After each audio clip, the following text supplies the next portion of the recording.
Shame is not about morality. It is about control. When someone shames you in public, they are not correcting you. They are testing whether they can lower your status. And the moment you rush to explain yourself, you've already lost. Tonight, I'm going to show you how powerful people neutralize shame without defense, without anger, and without apology. Not by fighting, by withdrawing oxygen. Your body reacts to shame before your mind does.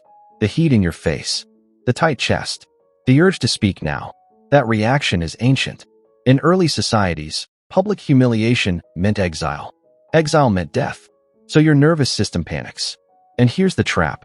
The person who reacts looks guilty, even when they aren't. Machiavellian thinkers understood this centuries ago.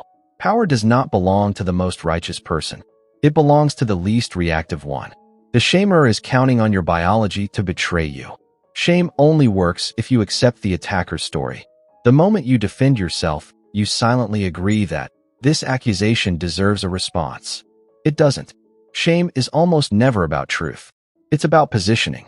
People shame others when they feel threatened, they want attention, or they need to elevate themselves publicly. A confident person doesn't shame. They don't need to. Once you see shame as a confession of weakness, something shifts. You stop feeling attacked.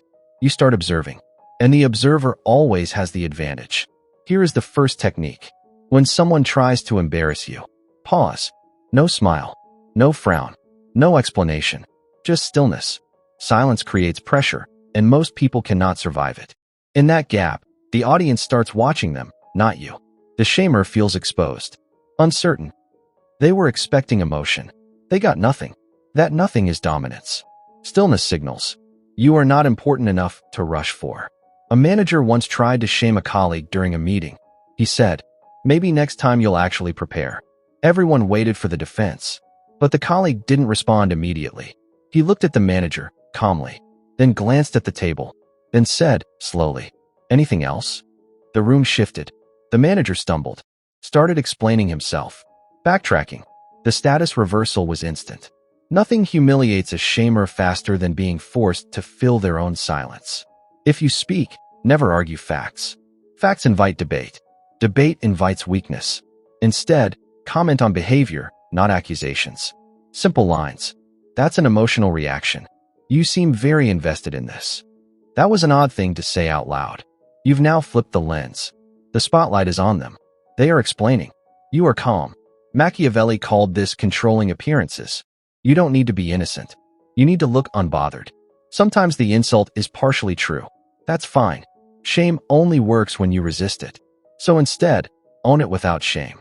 You're arrogant. Yes. You mess that up. I do sometimes. No emotion.